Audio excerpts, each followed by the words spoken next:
안녕하세요. 공서쿨쌤의 진지수다 시작해보도록 하겠습니다. 오늘은 삼성에서 나온 기어 360 카메라를 한번 리뷰해보려고 합니다. 제가 뭐 전문가는 아니어서 이 기기의 뭐 스펙이나 수치상의 성능 이런 것들을 뭐 자세하게 설명해 드릴 수는 없고, 제가 이 기기를 한 일주일 조금 넘게 이렇게 저렇게 뭐 다양하게 활용을 해봤는데, 활용하면서 느꼈던 점들을 한번 솔직하게 이야기해 보려고 합니다. 잘 활용하기 위해서 유튜브에서 다양한 이 기어 360에 대한 리뷰를 많이 찾아봤는데요. 근데 대다수가 그냥 설명서에 나와 있을 만한 이 기기의 장점들 위주로 설명이 되어 있더라고요. 근데 또 실제로 제가 써보니까는 몇 가지 불편했던 점도 있고, 그리고 또 마찬가지로 저도 느꼈던 뭐 장점도 있고, 그래서 그런 것들에 대해서 솔직하게 경험담 위주로 한번 이야기를 해볼까 합니다. 먼저 이 360 카메라 보면은 제가 생각하기에 가장 큰 장점은 가격인 것 같아요. 가격. 4K 영상으로 VR 영상을 찍을 수 있다. 360도 영상을 찍을 수 있다. 그런데 가격은 2018년 9월 기준으로 뭐 최저가는 10만원 중반대부터 그리고 20만원 초반대, 넉넉하게 잡아도 20만원 중반을 넘어서지 않는 가격을 가지고 있죠. 그리고 심지어는 뭐 타임랩스 모드라든지 뭐 사진 촬영은 당연히 되고요. 그리고 동영상 촬영, 여러 가지 뭐 다양한 촬영 모드를 지원을 합니다. 그런데도 불구하고 이렇게 착한 가격, 이거는 정말 분명히 이 기기가 가지는 가장 큰 메리트라고 생각을 합니다. 그리고 또한 딱 디자인을 보면 아시겠지만은 휴대하기 되게 편해요. 이렇게 파우치가 있어서 렌즈가 양쪽으로 있기 때문에 렌즈 보호를 위해서 파우치에 항상 이렇게 넣고 다니시게 될 텐데, 파우치에 딱 넣어서 휴대하기도 편하고요. 그리고 조작이 굉장히 간단합니다. 보실까요? 예, 이게 뒷면인데 영상을 찍을 때 요 삼성 로고가 있는 이쪽 렌즈가 이제 앞쪽이라고 보시면 돼요. 기본적으로 그냥 뭐 이렇게 영상을 편집하지 않는 이상 여기에서 촬영되는 영상이 우선적으로 나타나게 되더라고요. 그리고 바로 뒤에 보시면은 여기에 이렇게 붉은색 촬영 버튼이 있습니다. 그래서 요걸 누르시면 돼요. 그럼 전원은 어떻게 켜느냐? 전원은 요 옆면에 보시면은 이 상단에 렌즈가 있는 상단 부분에 버튼이 두 개밖에 없어요. 근데 보시면 아시겠지만은 이 붉은색 버튼은 당연히 뭐 설명서 안 봐도 아실 수 있겠죠? 파워 버튼입니다. 전원 버튼이고 꾹 누르고 있으면은 켜지게 되죠. 예, 파란불이 들어오면서 이렇게 초록불 상단에는 더 들어왔다는 걸 알 수 있고요. 그리고 이 LCD 창에도 지금 내가 뭐 얼마나 촬영할 수 있는지, 지금 사진 모드로 되어 있어서 몇 장을 촬영할 수 있는지 정보가 뜨게 됩니다. 그리고 여기 메뉴를 누르시면은 모드가 바로바로 전환이 돼요. 누를 때마다 뭐 사진, 동영상, 그 다음에 뭐 타임랩스 이런 식으로 여러 가지 모드로 변환이 되고요. 그리고 이걸 누르는 순간, 누르시는 순간 바로 촬영이 됩니다. 지금은 사진 모드니까 누르면은 소리가 들리셨나요? 예, 소리가 들리면서 바로 사진 촬영이 되고요. 동영상이면 이제 여기 머리 위쪽에 빨간색 그 불빛이 계속 들어오면서 동영상 촬영 중이라는 것을 아실 수가 있죠. 그래서 조작이 굉장히 직관적입니다. 그리고 다 사용을 했을 때는 다시 전원 버튼을 누르고 있으면은 전원이 나가게 되죠. 그 다음에 충전은 요 하단에 보시면은 USB-C 포트를 활용하고 있습니다. 그래서 USB-C 케이블이 당연히 뭐 기본 제공이 되니까 그거를 활용하셔가지고 충전을 하시면 되고요. 그리고 그 바로 윗부분에 마이크로 SD 카드가 들어가게끔 되어 있어요. 그래서 요 홈이 있는데 홈을 그냥 손가락으로 살짝 빼서 누르시면 바로 SD 카드가 드러나게 됩니다.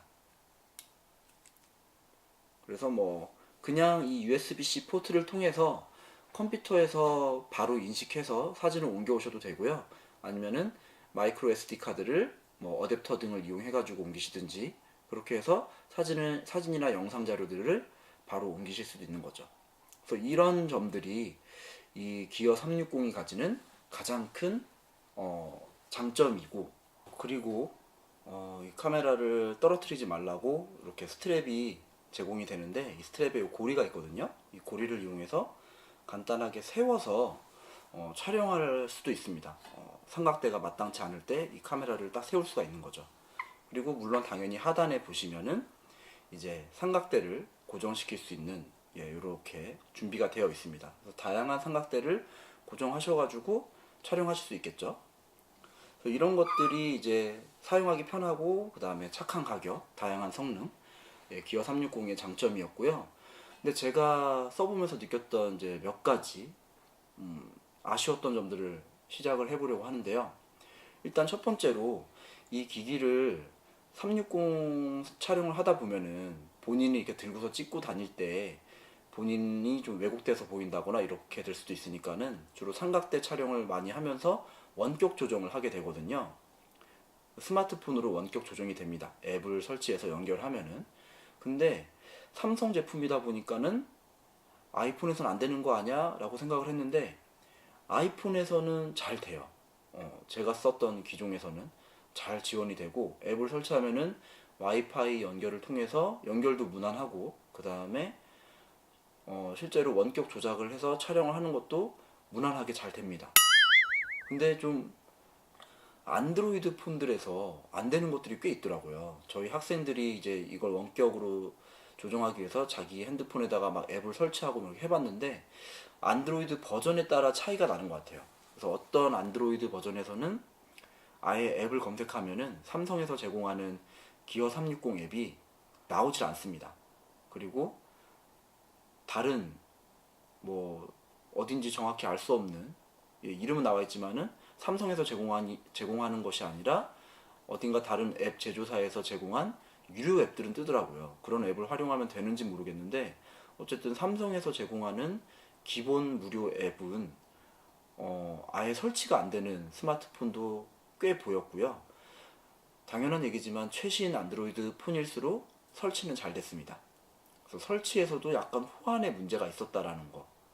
그리고 또 하나는, 저는 주로 맥북이라든지 이런 맥 OS를 많이 사용을 하는데, 컴퓨터에서.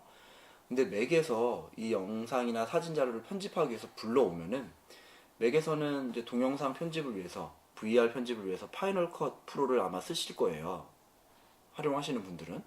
근데 맥에서 파이널 컷 프로에서 이 영상을 불러오면, 360도로 촬영된 영상을 불러오면은 제대로 인식이 안 됩니다. 스티치 작업이라고 하던데, 이 두 개의 렌즈로 촬영한 이 영상을 붙여주는 거거든요. 그래서 360도 영상으로 인식이 되게 붙여줘야 되는데,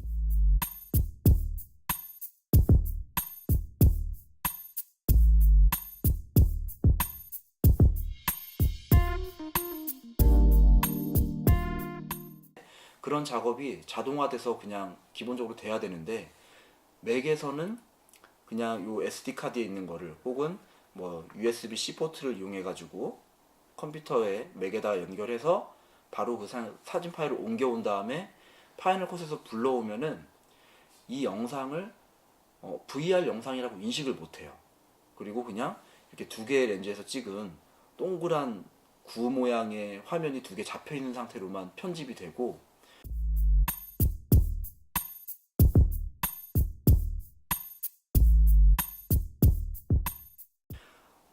파이널 컷 프로에서 소프트웨어적으로 그 스티치 작업, 붙이기 작업을 할 수가 있는데, 그렇게 해도 좀 왜곡되게 보입니다. 그러니까 자연스럽게 360도 영상이 인식돼 가지고 편집할 수 있는 상태가 되질 않는다는 거죠. 맥에서는.